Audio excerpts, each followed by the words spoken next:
시편 24편 1절 말씀입니다. 네, 어린이들도 한번 찾아보세요. 시편 24편 1절 말씀입니다. 네, 우리 다 함께 한번 봉독해 보겠습니다. 시작. 땅과 거기에 충만한 것과 세계와 그 가운데 사는 자들은 다 여호와의 것이로다. 아멘.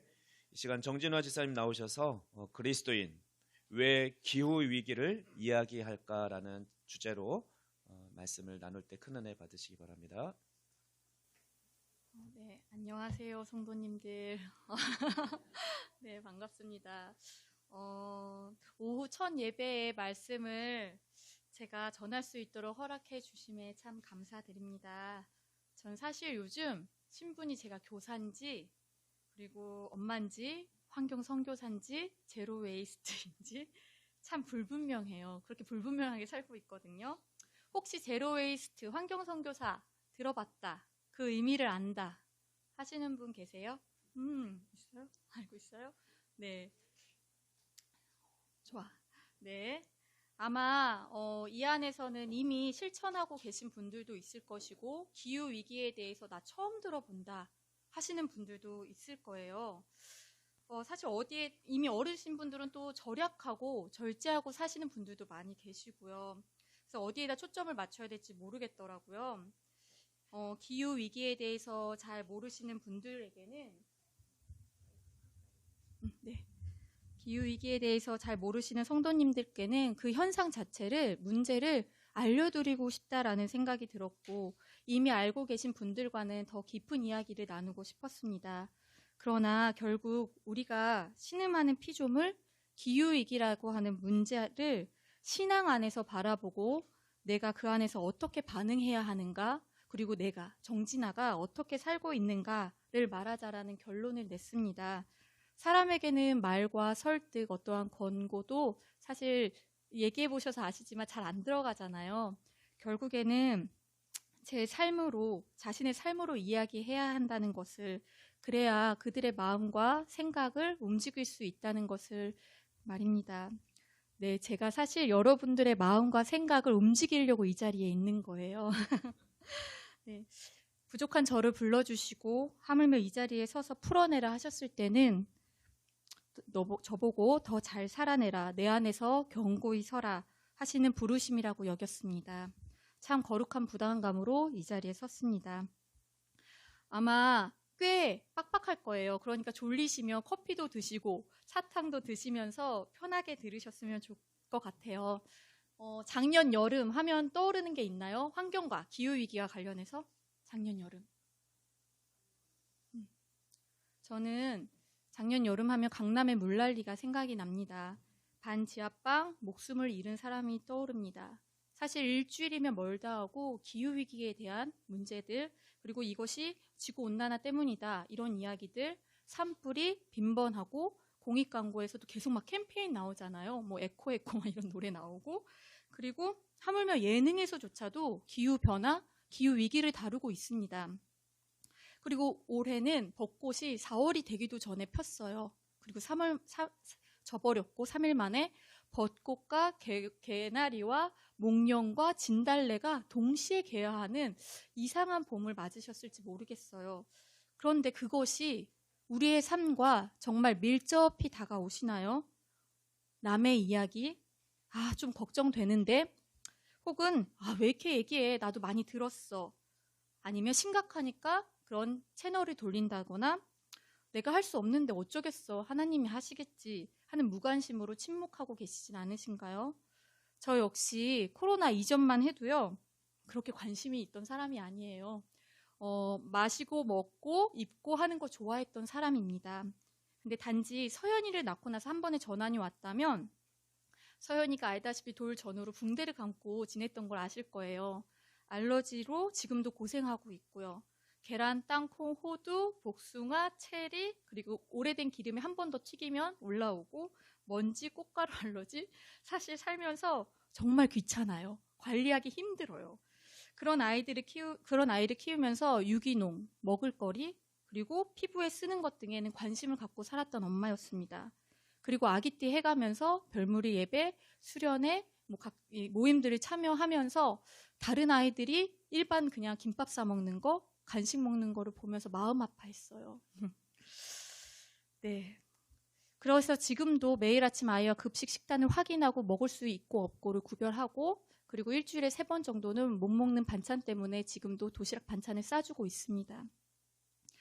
그런데 그럼으로 인해서 제가 사실은 일상을 살면서 타인의 약간의 조금의 어려움을, 일상 속에서 겪는 어려움을 조금 알 수 있는 시선을 제게 주셨어요. 그러다가 저에게 2020년 초 코로나를 겪으면서 또 한 번의 하나님의 터치가 있었습니다.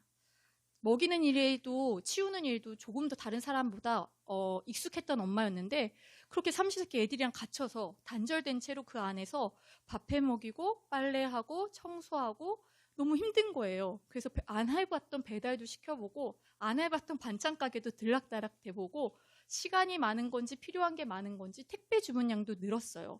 그 와중에 팬데믹에 대한 위기, 그리고 기후위기에 대한 그런 뉴스들이 쏟아지게 들리는 거예요. 그러다가 문득 저희 집 쓰레기와 쓰레기통과 분리배출함을 봤습니다. 제가 돈을 쓰고 그리고 살고 그것을 무엇을 먹을까 입을까에 이야기하는 그 소비의 종착지가 봤더니 쓰레기였던 거예요. 세상의 탄식 속에서 계속 신음하고 있다, 기후위기라고 하는 현상으로 신음하고 있다고 계속 이야기하고 있는데, 그때 제 삶이 다시 또 한 번의 회심의 순간이 되었던 거죠. 내가 버린 그 쓰레기는 하나님이 만드신 선한 세상을 함부로 대하는 저의 이기적인 낭비였고 탐욕이었고, 하나님의 공급을 당연시 여기는 저의 태도였다는 것이었습니다. 이 코로나라고 하는 질병과 고통, 이 단절과 그 괴로움에서 그 원인이 무엇이었나, 박쥐라고 생각하는 사람 이제 없잖아요. 그죠? 네. 숲으로 난 큰 길은 파멸에 이른다는 말이 있습니다. 그 숲으로 난 큰 길은 누가 내죠? 네, 사람이 냅니다. 결국 팬덤이라는 결과를 가져왔고요. 코로나와 함께 저는 혼돈의 시간을 보냈어요. 그 당시 저는 하나님께서 제게 주신 선한 양심이 기후위기라고 하는 세상의 문제를 외면할 수 없게 하셨어요.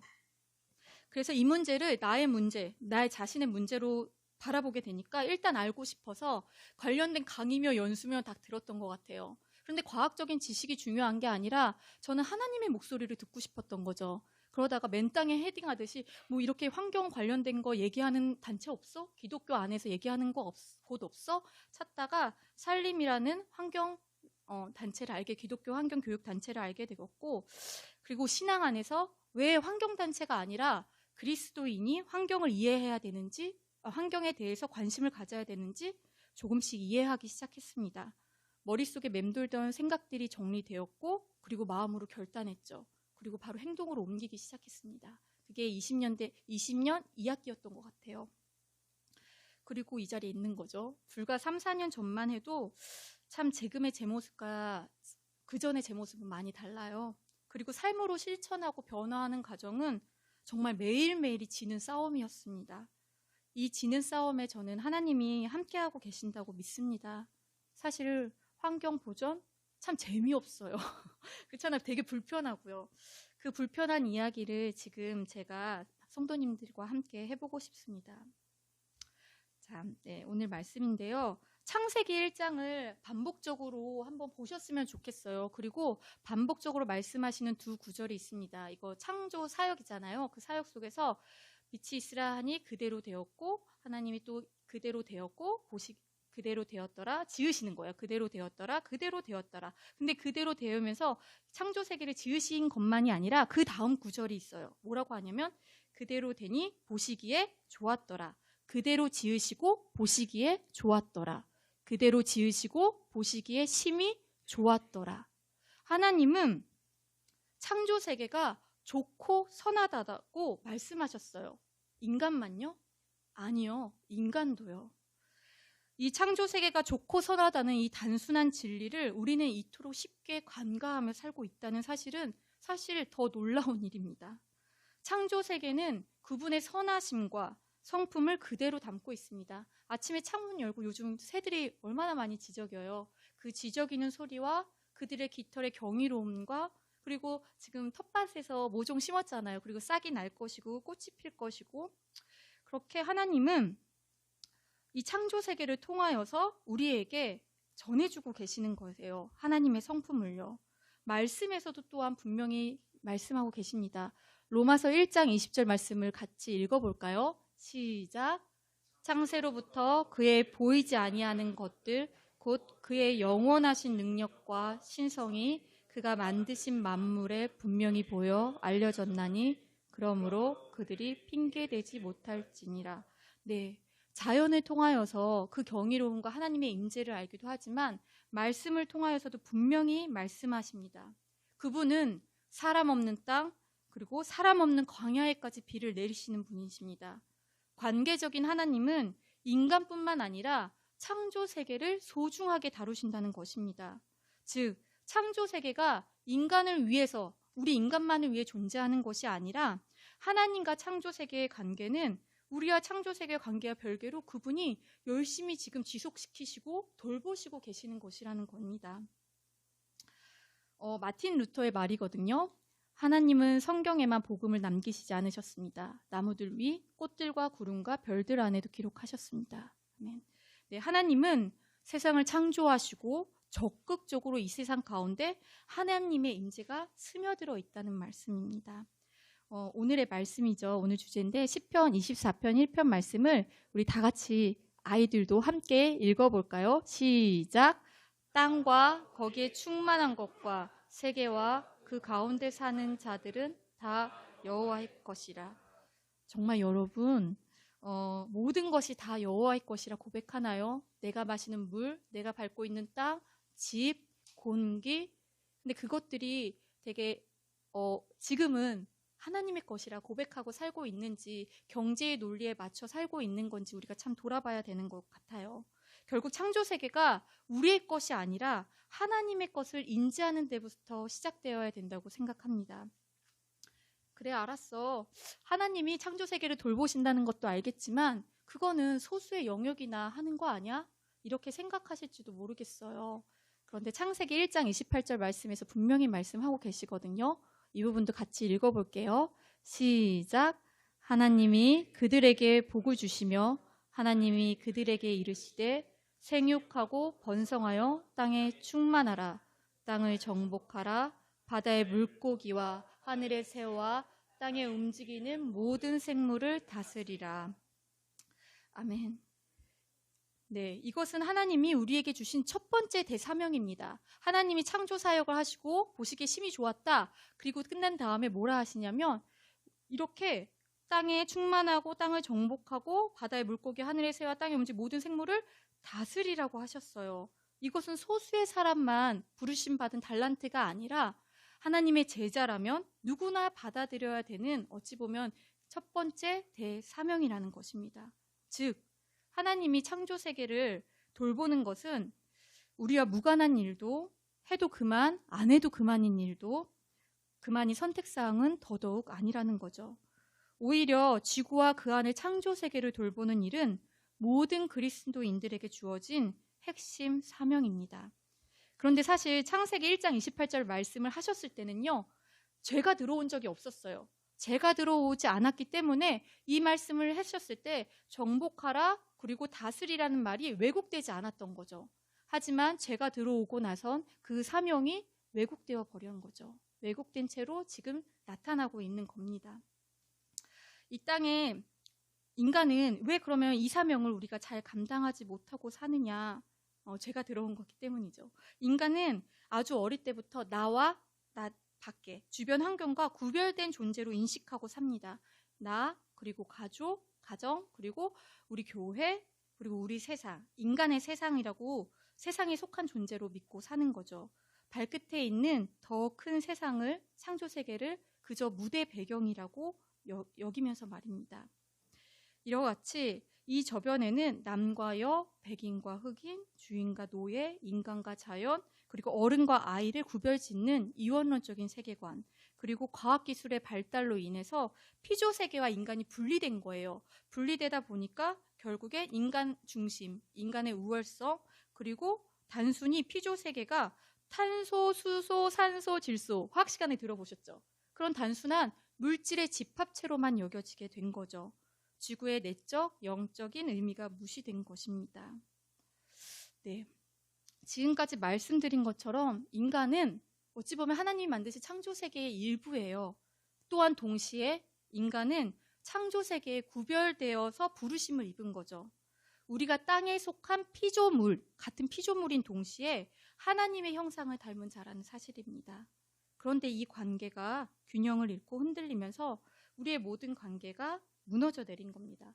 이렇게 보다시피 하나님과 인간의 관계가 끊어졌잖아요. 그죠? 관계가 끊어진 거는 이 삼각구도에서 하나님과 인간의 관계가 끊어지면 이렇게 삼각구도가 끊어지는 거예요. 흔들리는 거예요. 그래서 나머지 하나님과 인간과 나머지 창조 세계의 또 관계도 균형도 끊어지게 되었다는 것입니다.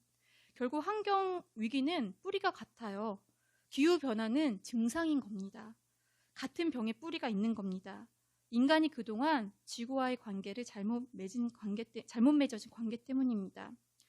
하나님과 인간과 자연의 관계가 잘못 맺어진 탓입니다. 결국 영적인 위기인 것입니다. 인간의 탐욕과 이기심이 원인인 거예요. 우리는 귀찮다는 이유로 쉽게 배달을 시키고 1km도 되지 않는 곳에 자동차를 타고 가고 있고 잔인하고 강압적인 방식으로 사육하는 동물의 고기인지 알아보지 않은 채 저렴하다는 이유로 아무 고기를 사고 에너지 낭비와 이산화탄소 배출이 이 지구 대기에 영향을 미친다는 사실을 우린 너무 잘 알고 있어요. 알면서도 노트북과 코드와 그리고 TV와 전등을 사용하지 않을 때도 켜두는 행위를 쉽게 하고 있죠. 이는 어찌 보면 하나님과 이웃세계 그리고 창조세계의 죄를 범하는 것일지 모릅니다. 참으로 불편한 진실입니다. 매스컴에서는 대대적으로 이야기하고 있어요. 근데 막상 나가보면 이제 여름인데 일회용 컵에 아이스, 아메리카노와 빨대를 꽂은 그 음식 아마 테이크아웃 잔들이 질비할 거예요. 왜 이렇게 변화가 없을까요? 그것은 삶의 방식을 포기하지 않기 때문입니다.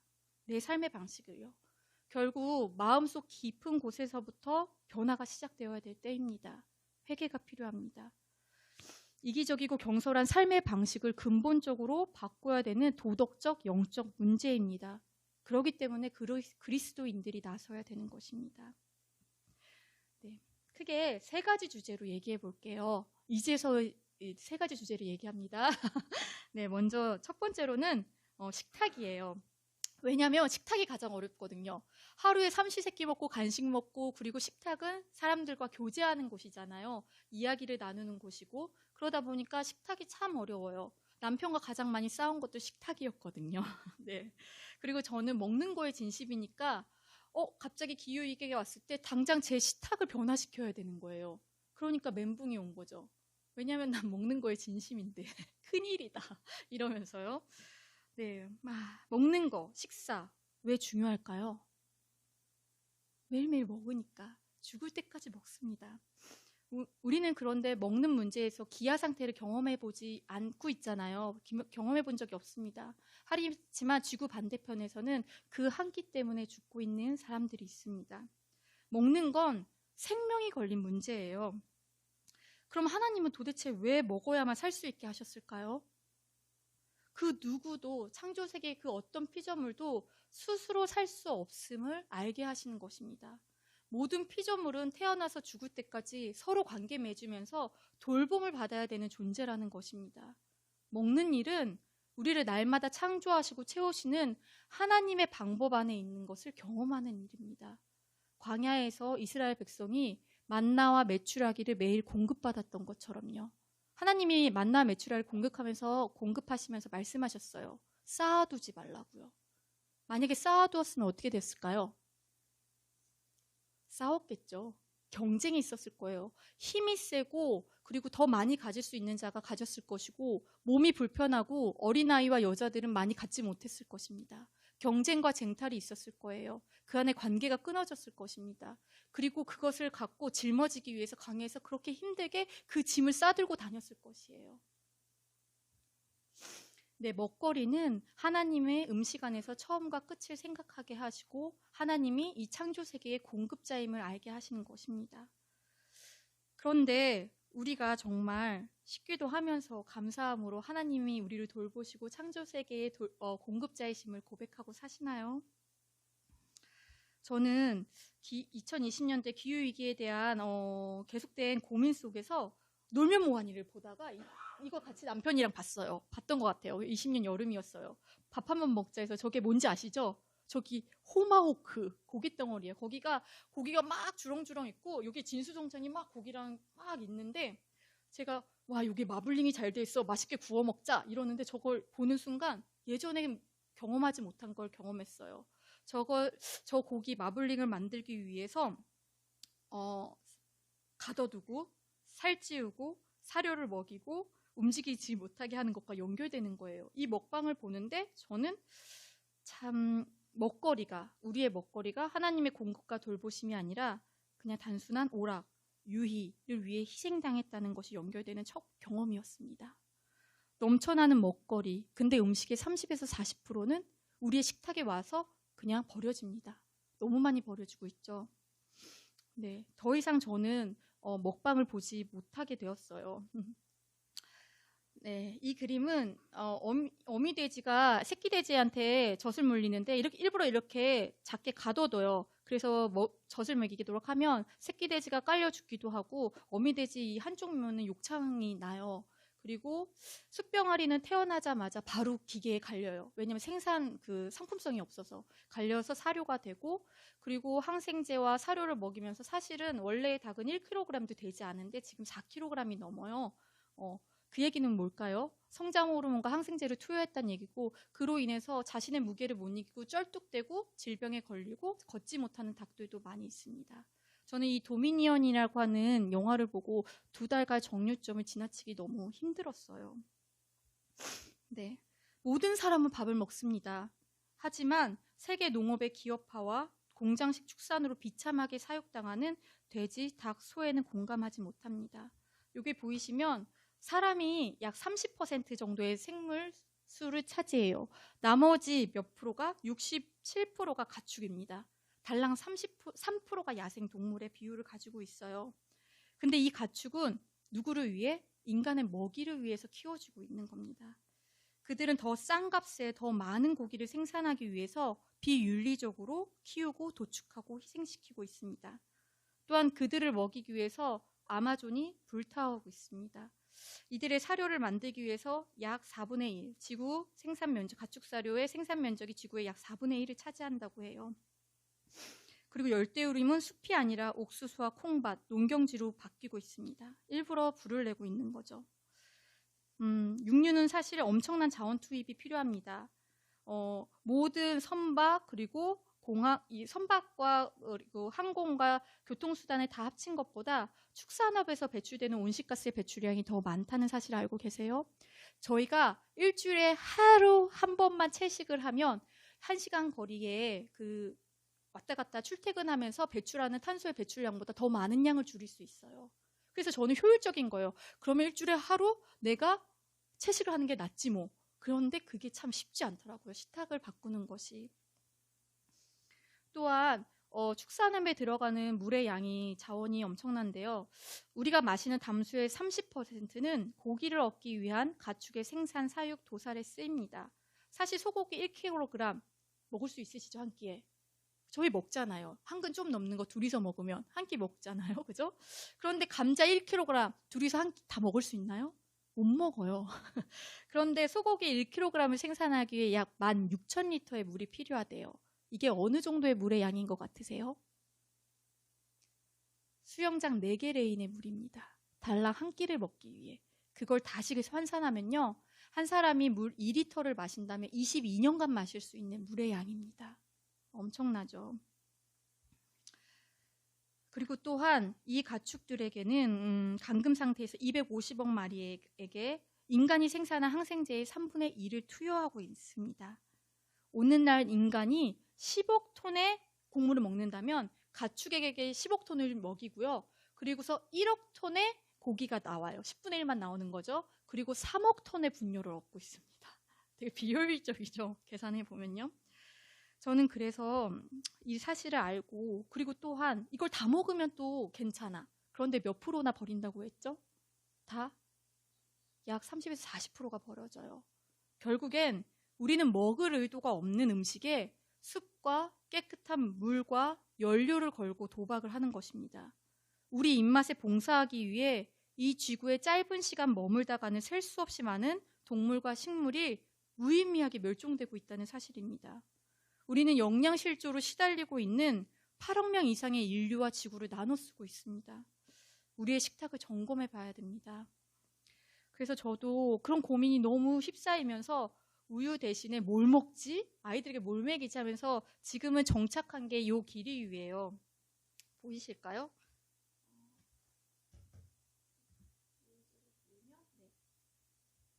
그래서 대체유를 마시고 있고, 그리고 탄소 발적을 줄이기 위해 로컬 푸드를 활용해요. 주로 유기농 매장을 이용하고 있고요. 그리고 고기가 없이도 충분히 맛있는 파스타를 열심히 먹고, 우리 아이들이 제일 좋아하는 파스타예요.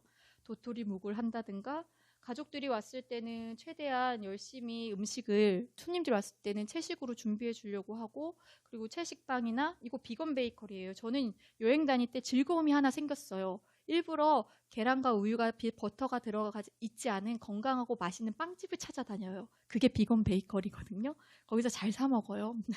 그리고 이것도 고기 없이 만든 채식 만두이고, 최대한 가공되지 않은 음식을 사고 있고요. 건강하게. 그리고 냉장고의 모습입니다. 무엇보다도 버려지는 음식물 쓰레기가 없도록 저희 집 냉장고를 열면 보통 이 정도의 상태예요. 그리고 과일 껍질이 됐든 양파 껍질이 됐든 열심히 말리고 있고, 일부러 유통기간에 가까운 걸 사요. 싼 걸 사고 싶어서가 아니에요. 버려지는 것이 안타까운 것이고, 우리나라만 유일하게 작년까지 유통기한만 표시되어 있었는데 올해부터 소비기한 표시제가 표시되고 있습니다. 몇 개의 상품에요. 왜 유통기한만 표시되고서 상품이 팔렸을까요? 소비기한 표시가 없었거든요. 우유 같은 경우는 유통기한으로부터 20일이 소비기한이에요. 왜일까요? 빨리 마트에서, 진열대에서 빨리빨리 순환이 돼야 되니까요. 그러니까 대기업과 상품의 자본화 때문에 이런 거예요. 빨리 먹고 빨리 버리라고. 안 먹고 유통기한 지나면 버리라고. 그래서 새 거를 사라고. 그런데 프랑스 같은 경우에는 유통기한이 지나기 전에 마트에서, 진열대에서 빼면요, 법적으로 걸려요. 법적으로 조치가 취해집니다. 그리고 하물며 유통기한이 지난 걸 그냥 버리지 않고 푸드 리퍼블을 한다거나 다시 소외된 계층에 나눠주고 있거든요. 그게 체계적으로 다 되어 있어요. 저희 집은 최대한 음식을 남기지 않으려고 노력하고, 친정이나 시댁을 갈 때도 항상 반찬통을 들고 가요. 어머니, 저희 집은 김치 냉장고 없습니다. 딱 요만큼만 담아주세요. 엄마, 나 먹고 나서 남으면 쓰레기 돼. 딱 이만큼만 해. 막 이렇게요. 그렇게 해서 최대한 줄이려고 하고, 그리고 야채 꼬투리 같은 것들도 남겨서 퇴비를 만들고, 저희 집 이거는 작년 봄에 퇴비와 함께 있는 모습이에요. 막 퇴비에서 날려들은 새싹들이 이런 데서 막 자라거든요. 냉이부터 이름 모를 것들이 자랍니다. 네, 그리고 아이들과 함께 공작식 출산과 관련된 교육, 그리고 비건 화장품, 동물 실험을 하지 않은 화장품, 용기 내 용기로 비건 샌드위치를 만들어보는 축제도 해봤고요. 저희 교회 아이들이죠. 일부러 계란 대신에 부활절에 포도를 좀 준비했던 거, 일부러 자연과 가까워지려고 작년에는 휴직하는 동안 양서류 모니터링단을 했어요. 멸종되는 생물종을 기록하는 모니터링단이거든요. 아이들이 하면서 즐거웠고, 작년과 올해 이어서도 땅을 밟고 생명의 귀함을 알라고 이런 텃밭을 하고, 그리고 제가 어찌 보면 유일하게 식료품을 전혀 택배를 받지 않아요. 식료품을 아예 안 사요. 그냥 집 앞 마트에서, 그것도 대형마트도 4년째 끊었거든요. 집 앞 자영업 하시는 그 마트도 살릴 겸 그냥 한두 개만 사와요. 그러니까 소비도 줄게 되는 거예요. 그리고 폐기 직전, 생산지에서 폐기돼 버리거든요. 모양과 크기가 안 맞으면 마트로 안 가는 그런 폐기 직전에 이런 식재료만 2주나 3주에 한 번씩 받고 있습니다. 네. 결국에는 저는 이런 생각이 들더라고요. 굶주림은 하나님이 충분히 주셨거든요. 굶주림은 지구의 부족한 공급 능력 때문이 아니라 생산한 것을 제대로 나누지 못한 우리의 실패로 등장한 문제이다 라는 생각이 들었습니다. 두 번째 주제로 가보겠습니다. 네, 두 번째는요. 레이저 포인터로 안 해요. 네, 요한복음 10장 10절 말씀입니다. 기후위기에 대한 말씀을 해볼게요. 같이 말씀을 읽겠습니다. 시작. 도둑이 오는 것은 도둑질하고 죽이고 멸망시키려는 것뿐이요. 내가 온 것은 양으로 생명을 얻게 하고 더 풍성하게 얻게 하려 것이다. 네, 우리 봄만 되면은 산불이 빈번하게 일어나고 있죠. 예전에 저희 어릴 때 이렇지 않았었어요. 21년도에 유럽의 모습입니다. 중국과 유럽은 홍수로 난리가 났었고 캐나다와 미국은 폭염으로 들끓었고 2019년에 호주는 7개월간 산불이 났었었고 마다가스카르는 지금 4년 내내 비가 한 방울도 오지 않고 있습니다. 마다가스카르 하면은 어떤 생각 떠오르세요? 자연의 아름다운 동물, 야생동물이 뛰노는 걸 생각하잖아요. 지금 그런 상황이 아닙니다. 그리고 그것을 통계내었을 때 재난, 환경 재난에 대한 그 빈도수를 보면 2000년도를 넘어가면서부터 빈도수가 엄청 높잖아요. 그래서 계속해서 그런 이야기들이 나오는 이유인 데이터입니다. 그리고 산호초가 죽어가고 있는 모습이에요. 해양 생태계가. 네. 그런데 이 지구온난화, 기후위기의 주범이 누구라고 하죠? 그 온실가스가? 네, 이산화탄소, 메탄 이런 거 있잖아요. 네, 그런 것들은 조금 뛰어넘을게요. 과학적인 이야기들은. 결국 인류가 만들어낸 온실가스입니다. 숲이 파괴돼요. 탄소 흡수원이 없다는 거죠. 쓰레기, 건축 폐기물, 핵 폐기물, 석유화학 산업, 그리고 자동차, 요거는 이제 공장식 축산과 연결되죠. 여기 숲이 파괴되는 건. 네, 지구 온난화에 대한 이야기를 해보면 지금 산업화 이전에 간빙기 상태예요. 온도가 지금보다 약 1도 정도 낮았죠. 그런데 산업화 이후의 모습입니다. 급속도로 갑자기 100년 안에 1도가 올랐어요. 100년 안에 1도가 올랐다는 것은 인간은 한 번도 그 지구의 범위, 온도 범위 2도씨를 넘어본 적이 없어요. 어찌 보면 인간은 생존 범위가 매우 좁아요. 사실은 과학적으로 봤을 때도. 그리고 1도가 2도가 올랐을 때 이야기들을 여기서 하고 있는데 이것들은 조금 건너뛸게요.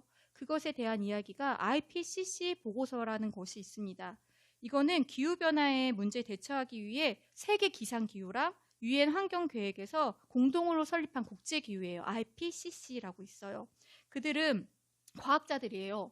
과학적 근거와 정책 방향을 제시해서 정부 간 협약을 맺는 근거 자료로 활용되고 있거든요. 과학적인 보고서입니다. 그 과학적인 보고서에서 뭐라고 하냐? 2도가 넘어가면은 이제 돌아올 수 없다. 용수철의 탄력성을 잃은 것처럼 그때는 티핑 포인트가 된다. 파국을 맞이한다라는 얘기죠. 갑자기 어느 순간 폭발적인 변화가 오는 시점이 올 것이다 라고 얘기하고 있습니다. 그런데 이러한 계속된 이야기 속에서 온실가스 배출의 그럼 주범은 누구인가? 이런 걸 생각해 볼 수 있잖아요. 이산화탄소의 배출량을 보면 인구수가 많으면 당연히 많이 배출되겠지만 그 옆에 풍요도와 기술이 있습니다. 결국 잘 사는 나라가 많이 배출한다는 얘기예요. 우리나라 1인당 이산화탄소 배출량을 보면은요. 전체 총량을 따지면 7위에서 9위, 10위를 왔다 갔다 해요. 근데 1인당 배출량을 보면 매우 높지요. 사실 사우디, 미국 이런 데는 산유국이에요. 근데 우리나라는 그렇지도 않잖아요. 현재 소비 수준을 유지하기 위한 영토를 보면 우리나라는 지금의 영토의 8.5개나 필요하다고 합니다. 좁은 땅이다 보니까요. 지구 생태 용량 초과의 나라 혹시 알고 계세요? 그게 뭐냐면 전 인류가 지구가 1년 동안 다시 지구가 재생될 거 아니야. 자원을 재생하겠죠? 재생할 수 있는 자원을 모두 소비해버리는 날을 생태 용량 초과의 날이라고 합니다. 근데 1970년대 이전까지만 해도요. 지구가 견뎌냈어요. 어느 정도. 견뎠는데 70년대를 넘어와서 산업화가 점차 발전하고 개발되면서 더 심각해진 거죠. 2019년도에는 코로나로 인해서 7월 29일이 소비를 다 쓰는 날이었죠. 2020년 8월. 우리나라는 어디에 있냐면요. 2022년 새 자료에 여기 파란 줄로 있는데 잘 안 보이실 거예요. 우리나라는요. 4월 2일이면 다 써요. 그럼 4월 3일부터는 뭘 쓰냐? 4월 3일부터는 미래의 지구 걸 쓰는 겁니다. 지금 나가 있는 아이들의 것을 쓴다는 거예요. 또한 지구온난화의 문제점을 얘기하자면 지구온난화로 인해서 영구 동통증이 녹고 있습니다. 그런데 이 영구 동통증이 녹는 것은 기후 시나리오에도 제대로 반영되어 있지 않아요. 그리고 이 안에 있는 천연가스와 메탄이 지속적으로 방출될 전망입니다. 여기에 잠재되어 있는 생활사가 지금 잠자고 있다고 보면 돼요. 잠자고 있는 세균과 바이러스들이 이제 생활사를 깨고 나오는 거죠. 새로운 감염병, 새로운 팬데믹이라고 하는 파도가 올 것이라는 겁니다. 이게 새로운 팬데믹이거든요. 코로나19가 왔다면 또 다른 팬데믹이 올 것이란 얘기고, 이 팬데믹 다음에 그럼 어떤 게 오냐? 기후위기라는 파도가 올 것이고, 기후위기보다 더 큰 파도가 올 것인데, 그것이 바로 생물 다양성의 파괴다. 이렇게 이야기하고 있습니다. 이제 또한 지구온난화는 해수면을 상승시킵니다. 이 얘기는 많이 알고 계시죠? 투발루 이야기는 이미 30년 전분에 있었습니다. 키라바시 이야기도요. 그리고 투발루 같은 경우에는 우리나라에 와서 마지막으로 이야기하면서 지구온난화를 우리 온실가스 배출을 줄여주세요. 이렇게 얘기하면서 마지막에 뭐라고 했냐면요. 오늘의 투발루는 당신들의 미래다 라는 말을 하고 남기고 갔습니다. 방글라데시는요. 원래 해수면이 낮은 나라예요. 그래서 이게 홍수가 나서 이런 게 아니라요. 1년에 2번에서 3번은 항상 이렇게 범람해요. 이제는. 이렇게 범람한 지 꽤 됐어요. 그래서 이들은 땅을 버리고 농토를 버리고 자신이 사는 서식지를 터전을 버리니까 어디로 오겠어요? 도시로 가거나 아니면 인도로 넘어갑니다. 인도는 지금 전기 철조망을 치고 있어요. 왜냐하면 난민들이 건너오니까. 기후 난민의 문제가 발생한다는 거죠. 또한 지구온난화는 식량난을 유발한다는 걸 여러분도 당연히 알고 계실 거예요. 이렇게 숲이 개간되고 있고 옥수수 밭이 됩니다. 이 옥수수 밭을 누구랑 경쟁하냐면요. 우리가 먹는 음식과 그리고 사료와 그리고 바이오 에탄올이라고 하는 자동차와 경쟁하고 있어요, 사실. 그리고 그곳에 살고 있는 원주민들이 이와 같이 무참하게 자신의 터전을 잃어가고 있고요. 네, 아까 공장식 축산과 조금 연결되니까 이 부분을 넘어가도록 할게요. 그러면 이와 같은 식량난은 더 큰 문제가 오는데 결국에 사람이 먹지 못하면 한 7일 정도 먹지 못하면 무정부 상태가 된다는 이야기를 들었어요. 식량 부족은 전쟁을 발발하기도 합니다. 그 대표적인 게 사실 시리아 내전이에요. 시리아 내전을 더 깊이 들어가 보면요. 기후 위기하고도 연결됩니다. 시리아는 사실은 메소포타미아 비옥한 땅이 있는 그 위치에 있었거든요. 그런데 2005년부터 2009년 약 5년간 비가 한 방울도 오지 않습니다. 그러니까 결국에는 그 가뭄 상태에서 농민들은 손을 뗀 거죠. 도시로 몰려든 겁니다. 100% 러시아산 밀가루의 수입에 의존한 거예요. 그런데 2005년에서 2009년 사이 2008년에 러시아도 흉작이 옵니다. 그 흉작으로 인해서 수입이 안 된 거예요. 밀가루가. 그럼 사람들이 굶게 되잖아요. 그로 인해서 초유의 상황, 식량난과 함께 초유의 상황으로 이제 빠져들게 된 거죠. 급기야 정부에 대한 성토와 투쟁의 힘이 모여 그 당시 자스민 혁명으로 구체화되었던 겁니다. 그것은 어찌 보면은 그 사회적인 갈등은 실질적으로는 밀가루 자체를 구할 수 없었던 기후위기와 직면한 것이었습니다. 근데 이 기후위기 상황은 그 과거형이 아니에요. 미래 진행형이고 현재형입니다. 지금의 어찌 보면 우크라이나와 러시아 전쟁으로 인하여서 물가가 오른다고 들었잖아요. 근데 사실 우리는 야, 뉴스에 햄버거에 야, 토마토가 없대, 머스타드가 없다며 야, 물가가 비싸더라, 기름값이 오르더라, 그 정도의 수준으로 우리에게 오지만 다 지구 반대편에 있는 나라에서 가난한 나라들은 80%를 자신의 먹는 거에 써요. 그런데 그런 나라들이 물가가 오르면 어떻게 될까요? 먹지 못한다는 거예요. 네. 식량이 잘 배분된다면 굶주리는 사람은 없습니다. 세계 빈부의 격차, 기후위기의 격차는 근데 점점 더 간극은 커져가고 있습니다. 기후재난은 자연재해로 끝나는 것이 아니라 사회 시스템에 폭넓게 영향을 미치고 있습니다. 그래서 기후위기는 매년 1200만 명 여성들, 소녀들의 학업 중단의 가능성에 노출되어 있고요. 현재 약 40억 명이 물 부족에 직면해 있습니다. 불평등과 노동, 질병이 각각 분리된 문제가 아니라요. 기후위기라고 하는 패러다임 안에 연결되어 있는 것입니다. 결국 기후위기는 정의의 문제이기도 합니다. 보다시피 지금 진한 갈색으로 표시된 게 이산화탄소를 많이 배출하는 나라들이에요. 지금 보이면 선진국이죠. 하지만 지구온난화로 인해서 국가 경제에 타격을 입는 나라들은 그와 반대예요. 남반구 쪽이죠. 재난당 사망자 수가 있어서 가장 중요한 요소는 바로 가난입니다. 쪽방촌에 살고 있는 사람들이죠. 지금 당장 타격을 입는 사람들은요. 해수면 가까이 사는 사람들입니다. 소득 간의 기후 정의를 보면 상위 10%의 부유층이 50%의 탄소 배출을 하고 있습니다. 많이 쓰는 사람이 많이 배출한다는 거겠죠?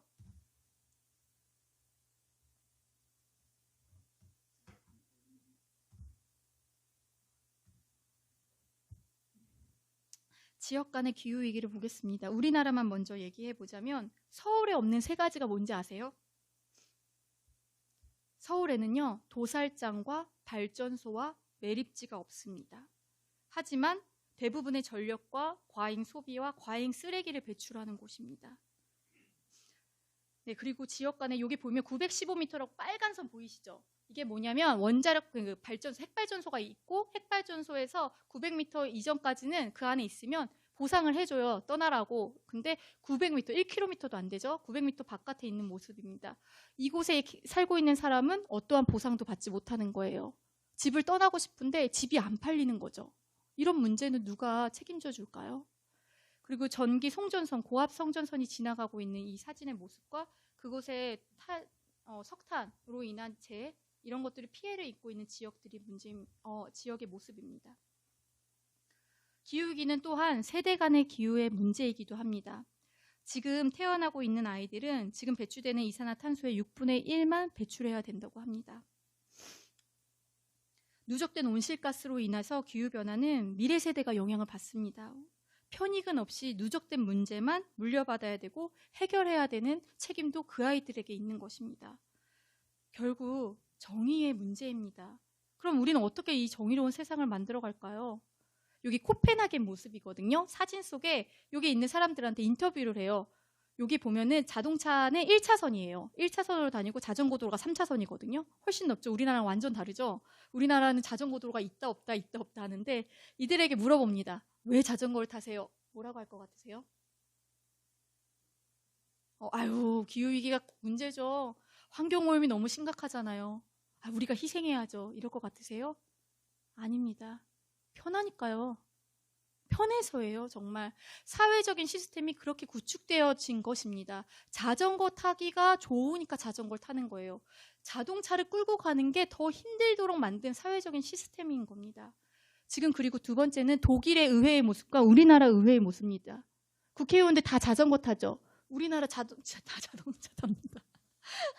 네, 자동차를 그리고요 주지도 않아요. 외국은. 딱 주는 게 어딜 주냐면요. 독일은 외교부 장관한테만 준대요. 외교부. 왜냐면은 외국 사람들 만나야 되니까 자동차가 필요하니까 그런 사람에게 주고 자동차 주지 않는데요.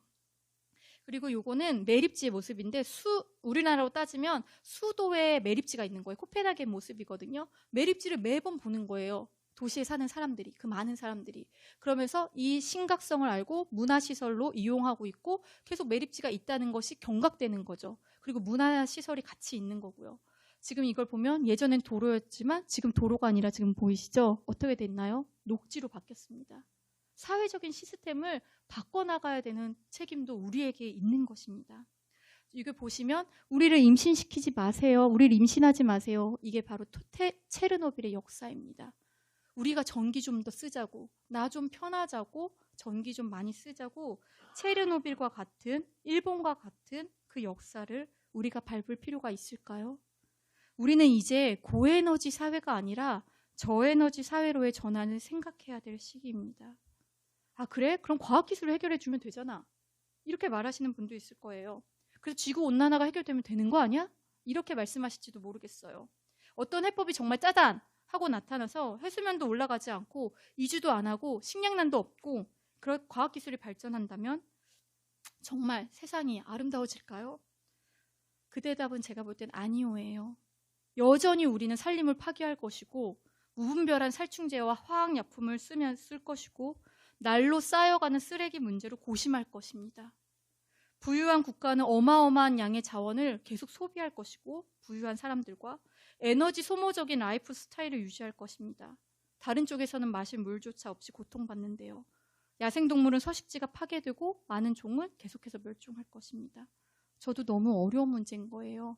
그래서 저는 어떻게 하면 이 부분에 있어서 덜 소비하고 더 나눌까를 고민했던 시간이었던 것 같습니다. 보면은 많은 후원을 하기 시작했어요. UN 난민기구, 우크라이나, 미얀마, 그리고 목소리를 내는 핵발전소를 막는 국제 서명 등등. 그리고 혼자서는 엘리베이터를 타지 않아요. 정말 무거운 걸 지지 않는 이상은. 그래서 열심히 10층까지 오르는데 건강은 저의 덤이 됐습니다. 자전거를 타고 다니고요. 그리고 최대한 계속해서 덜어냈어요. 많이 기부하려고. 참 안타까운 거 우리 남편의 옷장이에요. 외투 빼고 봄, 여름, 가을, 겨울 옷이 다 여기 있어요. 되게 조금이죠. 많이 비워낸 거고 이게 저의 옷이에요. 겨울옷 빼고 이만큼에다가 남편만큼의 한 칸의 옷이 있어요. 예전엔 많았거든요. 그런데 많으니까 정리하는 것도 힘든 거예요. 그런데 지금은 정리하는데 3시간도 걸리지 않아요.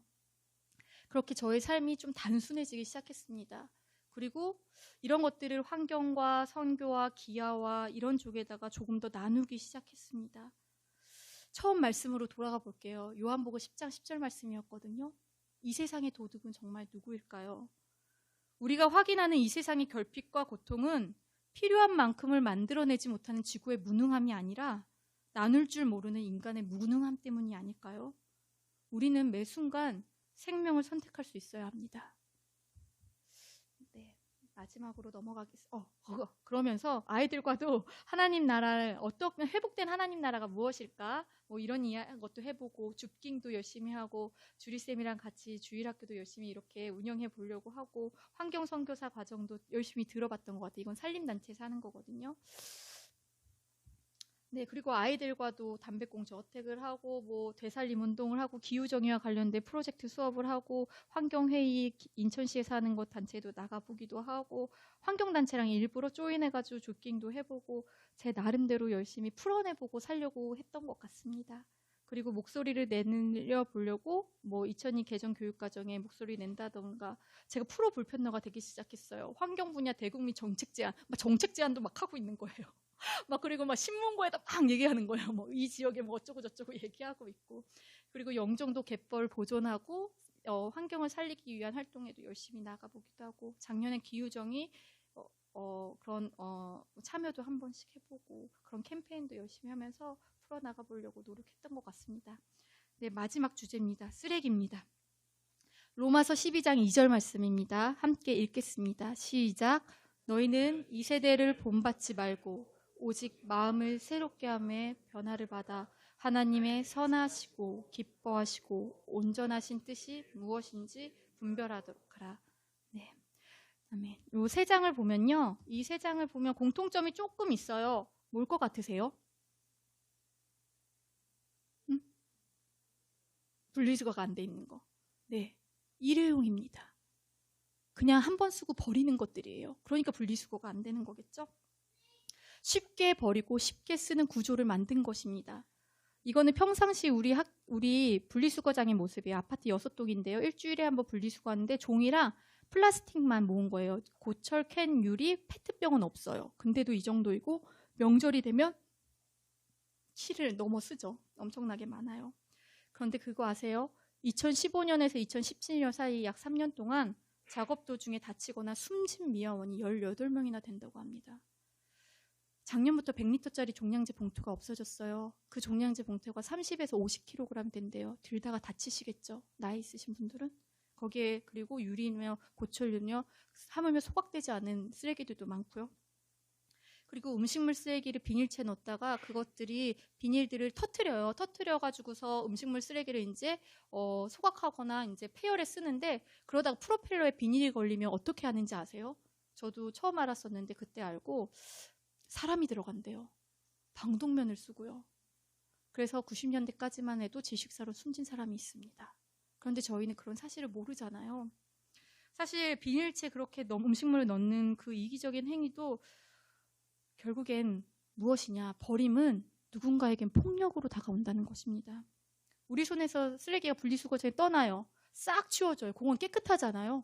그죠? 깨끗해집니다. 근데 우리 눈에 보이지 않는다고 정말 사라지는 걸까요? 누군가는 그걸 치웁니다. 인간의 모든 행위는 발자국을 남깁니다. 되게 씁쓸하죠? 다른 동물들이 남긴 발자국과 인간이 남긴 발자국을 보세요. 네, 우리는 소비를 하라는 것을 합니다. 이 문화 안에서. 그리고 이와 같은 소비의 종착지는 결국 쓰레기입니다. 이거는 스티로폼 분리수거 선별장의 모습이에요. 추석이 지나고 나서 이 분리수거장에 스티로폼이 들어왔거든요. 하루 만에 들어온 양이고요. 4명의 인부가 이 일을 합니다. 4명이 어떻게 이걸 다 하죠?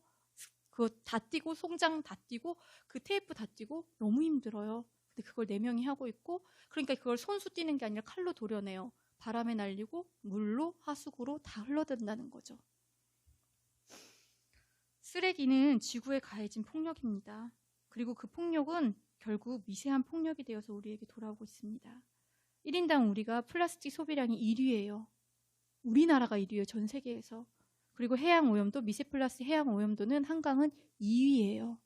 중국 다음입니다. 엄청난 쓰레기를 배출하고 있다는 얘기예요. 선별장에서 사람들이 일일이 분리합니다. 넘쳐나는 소비 문화, 소비를 촉구하는 문화, 빠른 유행, 패스트 패션이 대부분입니다. 라이브 방송으로 계속 소비하라고 하잖아요. 핸드폰만 키면 너 사라, 너 사라, 계속 사라, 너 필요하지, 너 계속 사. 이렇게 얘기하고 있잖아요.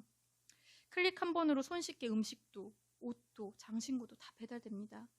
우리들이 일상적으로 경험하는 일들, 아침에 일어나서 뭐 먹지, 뭐 입지, 뭐 신지, 뭐 타고 가지, 누구 만나지, 거기서 또 뭐 먹지, 그 일상적인 소비를 하면서 매 순간 의사결정을 할 때 우리는 어떠한 판단 기준을 가지고 소비를 해야 합니다. 지금 이렇게 그 쓰레기로 인해서 고통받는 생명체가, 그리고 요거는 인도의 바다에 밀려든 쓰레기에 그 해변가에서 놀고 있는 아이들의 모습이고, 그리고 의류 제조하는 그 저개발국에서 대부분 이로 인한 공해와 그런 오염으로 6분의 1이 사망하고 있습니다. 네, 생물의 총량은 거의 변화가 없어요. 지금까지. 근데 인간이 만든 물질은 계속 축적되고 있어요. 쌓인다는 거죠, 지구에. 재활용률은 약 20%밖에 되지 않고 그나마 우리나라니까 이 정도입니다. 저소득이나 중위권의 국가들은 대부분 소각, 무단 투기, 해양 투기가 빈번합니다. 누구도 그렇게 일회용 플라스틱을 쓰고 버리고 난 뒤에 이를 생각하지 않아요. 네, 결국 그것이 우리에게 오는 것입니다. 우리가 만든 소비 문명의 결과입니다. 이게 외국의 이야기일 것 같죠? 이 사진은 플라스틱 섬 바다인데요. 여기 보시면 제천 청풍호입니다. 저희 작년 여름에 범람했잖아요. 비가 많이 왔어요. 이게 우리나라 호수의 모습이라니까요. 이게 충청도에서 쓰레기가 범람한 이 호수의 모습입니다. 우리의 현실이에요. 그리고 그것은 우리가 플라스틱, 마그네틱, 플라스틱 한 장씩 먹는다고 하잖아요. 일주일에 하나씩. 근데 그것이 내분비계를 교란시키고 아이가 갖기 어렵고 정신적인 문제나 자폐가 오고 그런 것과도 지금의 현실 아토피와 이런 것들과 연결되는 문제이기도 합니다. 그래서 각국의 플라스틱 폐기물 제도에 변화가 있어요. 케냐는 비닐스에 2천만 원을 때려요. 루안다는 아예 생산조차 하지 않고 유통도 안 하고 소비도 안 해요. 그래서 2008년부터 루안다는요, 세계에서 가장 깨끗한 도시입니다. 믿겨지지 않으시죠? 아프리카인데, 그죠? 독재 국가기도 해요. 쓰지 마! 하는 순간 못 씁니다. 네, 재활용의 딜레마입니다. 재활용 잘하면 되지 않아? 하지만 재활용은 사실 재질별로 잘 분리되고 분리배출되지 않으면 고무대야밖에 못 만들어요. 고무대야 뭐에 쓰게 해요? 쓸 일 별로 없잖아요. 그죠? 우리는 순환 경제에 대한 고민을 해야 됩니다. 과잉 생산과 과잉 채굴과 착취와 그것이 아니라 과잉 생산과 과잉 소비의 고리를 끊어야 됩니다. 지속 가능한 사회를 위한 친환경적이고 소비 수준을 낮추는 녹색 소비가 필요하다는 것입니다. 네, 저도 그러다 보니까 쓰레기를 만들지 않기 위해 엄청 노력한 것 같아요. 우선 플라스틱 통 안에 드는 세제는 이제 저희 집에 없습니다. 주방 비누바, 그리고 머리 샴푸바, 린스바는 당연한 것이고요. 천연 수세미도 일부러 플라스틱 들어가지 않은 천연수세, 그냥 자연에 썩는 수세미를 이용하고 있고요. 그리고 식재료가 담겼던 지퍼백 같은 경우는 이렇게 잘 쌓아둬요. 보시면 이렇게 쌓아두면 그냥 지퍼백 사는 것보다 얘네들이 훨씬 튼튼해요. 냉장, 냉동 뭐든지 다 씁니다. 마스크끈, 빵끈을 이용해서 저기 보이시다시피 아까 꾸몄던 것이고요. 당연히 생리대 쓰지 않습니다. 일회용은 면 생리대를 쓰고 있고 면 화장솜을 쓰고 있고 거의 쓰지 않아요. 그리고 당연히 천행주를 쓰고 일주일에 한 번씩 삶습니다. 그리고 수선을 위하여서 최대한 옷을 오래 입기 위해, 옷을 사지 않기 위해, 옷을 안 산 지는 좀 오래됐어요. 남편이 작년에 신발 사준 게 저의 유일한 선물이자 제가 사지 않은 겁니다. 예전엔 참 좋아했거든요, 사는 거. 근데 오히려 재봉틀하고 행주 만들고 이러고 있어요. 이렇게 잘 말려서 비닐도 다시 쓰기를 하고 있고. 그리고 화장품도 리사이클링, 재활용되고 비건 화장품 업체를 이용하고 하물며 화장품통 하나 가지고 제로웨스트 가서 로션을 담아와요. 그럼 화장품통을 그대로 버릴 일이 없이 쓰고 있고. 이렇게 택배 이렇게 1년간 모은 것도 우체국에 가져다 주고 있고요. 그리고 멸균패, 우유패 모으시는 거 아시죠? 아이들과 같이 지금 모으고 있는 이유고요. 그냥 버려지는 것에 대한 안타까움 때문이거든요. 그리고 당연히 배달을 시키지 않아요. 배달을 안 한 지는 한 4년은 된 것 같아요. 대신에 먹고 싶으면 어떻게 하느냐? 냄비에 보면 바리바리 싸가지고 갑니다. 단무지 담을 통까지 다 싸갑니다. 싸가서 이렇게 맛있게 먹고요. 그리고 항상 지금 제 가방에도 있어요. 이렇게 실리콘 용기 접어넣다가 사 먹고 싶어. 근데 다이용기가 없어? 서연아, 이은아, 다이용기가 없다. 오늘은 끝. 안 사줍니다. 다이용기가 있어? 야, 사 먹자 하고 사 먹고요. 이렇게 담아오고 있고요. 그리고 항상 커트러리와 가재 수건은 기본이고 텀블러가 기본이고 그리고 종이컵이 있는 식당들이 있지만 텀블러가 있으니 쓸 이유가 없고 영화관에 가서 팝콘에 담긴 것 대신에 팝콘을 싸가고 있고 장바구니의 모습, 가재 수건을 쓰고 있는 모습입니다. 그리고 이 부분을 교회에서도 함께 나누고 싶어서 작년에는 제로웨이스트 용품으로 어버이날 선물을 해드리려고 했던 것 같고 조금 더 무해한 소비를 위해 녹색 소비를 위해 아이들에게 싼 거를 막 사주는 게 아니라 비싸도 차라리 이렇게 윤리적인 소비를 하자 하는 마음 공정무역 초콜릿과 그리고 유기농 모카에 농약이 많이 쓰이는데 유기농 모카는 농약을 많이 안 치거든요. 거의 안 치니까 이런 것들 그리고 어린이날 재생 노트를 사주는 것들 그리고 다회용기로 컵을 바꾸려고 노력했던 교회의 모습 애들이랑 멸균패 카페에서 가져온 것들 그리고 주일학교 작년 여름에 놀러 갈 때 쓰레기를 어떻게 하면 줄일까 해서 간식을 담당하겠다고 했던 것들 네 그리고 중고용품을 막 팔고 있는 모습이에요. 초기에 제가 중고 집에 있는 것들을 막 팔 때 아예 집 앞에다 이렇게 다 하나씩 두고요. 하나씩 드렸어요. 나눔하듯이 드리고 쓰레기를 줍고 어딜 놀러 가든 비닐봉지가 지금 제 가방에도 있어요. 주워오고 있고 이거는 케이크를 산 게 아니라 케이크 상자를 홍보한 겁니다. 케이크 상자를 항상 집에다 뒀다가 사러 갈 때 들고 가서 사고 있고 그리고 분리배출이 잘 될 수 있도록 이렇게 은지초에서 나오는 그 간식 쓰레기를 제로웨이스트샵에 가져다 주고 재질별로 PPPSP 이렇게 분리해서 제로웨이스트샵에 가져다 줘요. 그러면은 재질별로 분류되니까 재활용이 다 되거든요. 그렇지 않고 PPPSP를 그냥 두면 재활용이 안 돼요. 섞여서. 그리고 분리배출을 꼼꼼히 하려고 하고 있고 최대한 쓰레기를 줄이려고 제로웨이스트 저의 여행 가방의 모습이에요. 여행 갈 때 가는 길에 사면 다 쓰레기잖아요. 가기 전에 사서 용기에 담고 최대한 장바구니를 활용하고 있고 학교의 아이들과 그런 활동을 하고 있고 의약품도 이렇게 분리해서 약국에 가져다 주고 있고 공정무역 제품과 유기농을 사용하고 있고 초는 한 3, 4년 쓰니까 이제 저 초는 없어요. 그리고 두 딸에게는 가재 수건을 담아서 주고 있고요. 물티슈 가져오라고 했지만 가재 수건을 가져다 들려줍니다.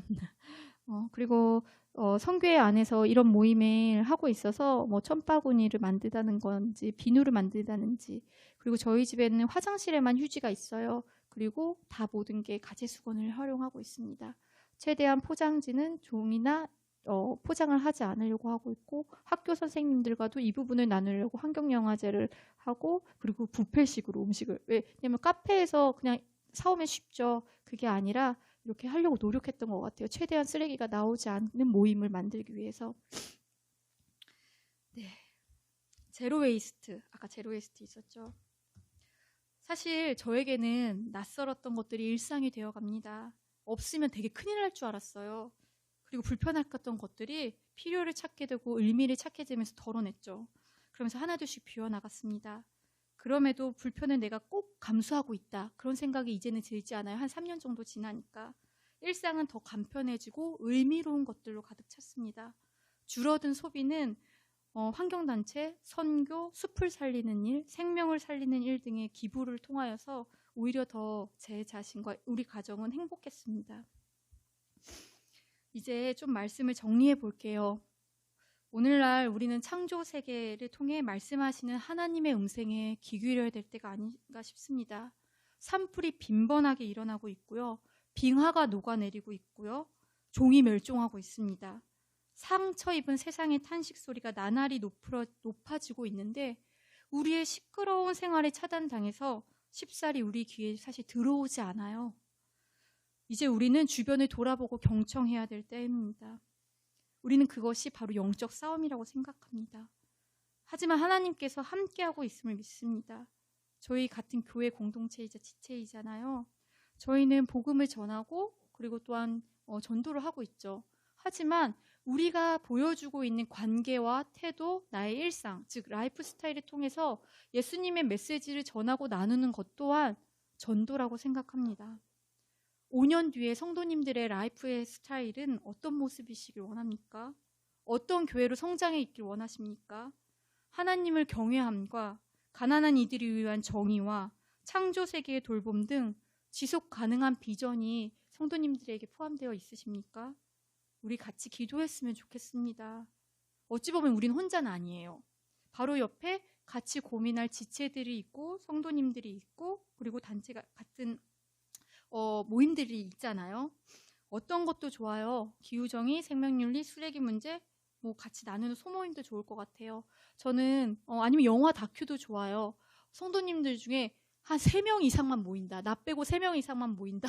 같이 점심시간 때 요 3가지 책 중에 같이 선교회 안에서 나눴던 책이거든요. 셋 중에 하나를 나눠서 주고 책은 좀 지루한데 다큐를 봐도 좋습니다. 같이 소모임을 이끌어갔으면 좋겠다라는 생각이 듭니다. 또한 우리 교회가 공간의 일부를 개방해서 자원순환센터가 되어주기도 하고 지역에 있는 그러니까 우리 교회가 깨끗해지는 것이 아니라 세상에 지저분한 것을 우리 안으로 들어와서 깨끗하게 만드는 일을 한다거나 제로웨이트 샵을 꾸린다거나 기후위기 활동이 됐던 주킹을 했던 무엇이든지 우리 교회가 꿈꾸었으면 좋겠습니다. 주일학교 아이들은 때를 따라 철에 따라 주변의 생물도 관찰하고 오늘 텃밭 활동했잖아요. 가꾸고 다른 아이들은 빠르게 경쟁하고 그리고 공부하고 학습하라고 얘기하고 막 이렇게 성장하라고 얘기하지만 자기 발달하라고 얘기하지만 느린 템포로 주변을 돌아보고 경청하고 아름다움을 향유하는 아이들로 커나갔으면 좋겠습니다. 그렇게 이 아이들을 위해 기도해 주세요. 이 아이들이 더 나은 세상을 위한 하나님의 도구로 쓰임받을 수 있도록요. 사실 나 하나 변한다고 뭐 어쩌겠어? 사실 이 문 밖을 나가는 순간 찹찹해질 때가 많이 있어요. 우리 교회 좀 변한다고 뭐가 달라져? 나 좀 변한다고 뭐가 달라져? 세상의 풍조와 이 흐름 앞에서 이렇게 자본주의가 만연되어 있는 이 문화 앞에서 이렇게 자꾸 소비하라고 하는 이 상황 가운데서 내가 어떻게? 라고 할 수 있겠죠. 네, 어려워요. 하지만 지속 가능성을 얘기하자면 하나님이 지속자이십니다. 또한 하나님은 가능성의 형태로 우리를 통해 일하시길 원하십니다. 그렇게 하나님 나라를 우리가 이루어나가길 원하십니다. 우리의 작은 행동 그 자체로는 사실 미미해요. 그리고 이미 늦어 보일지도 몰라요. 그러나 하나님은 그분의 계획 안에 우리를 포함시키기 위해 전심을 다하고 계십니다. 시시해 보이는 우리의 노력을 들여서 지구의 지속과 회복이라고 하는 그분의 목적에 우리를 엮어 넣으실 수 있는 분이세요. 막연해 하지 마시고 한 발 떼시길 원합니다. 제가 한 발을 뗐거든요. 그랬더니 제가 사실 20대 후반 하나님을 믿었지만 이전으로 돌아갈 수 없는 것처럼 제가 지금 이 삶의 한 발을 떼는 순간 이전의 삶으로 저는 돌아갈 수가 없게 되었어요.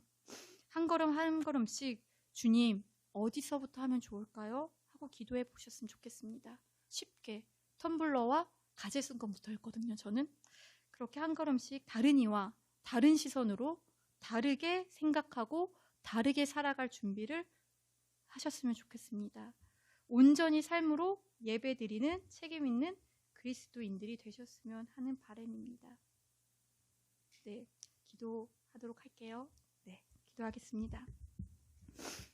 하나님 감사합니다. 내가 곧 길이요 진리요 생명이라 하신 주님, 당신을 더 깊이 알고 더 깊이 사랑하길 원하는 이 교회를 축복하여 주시옵소서.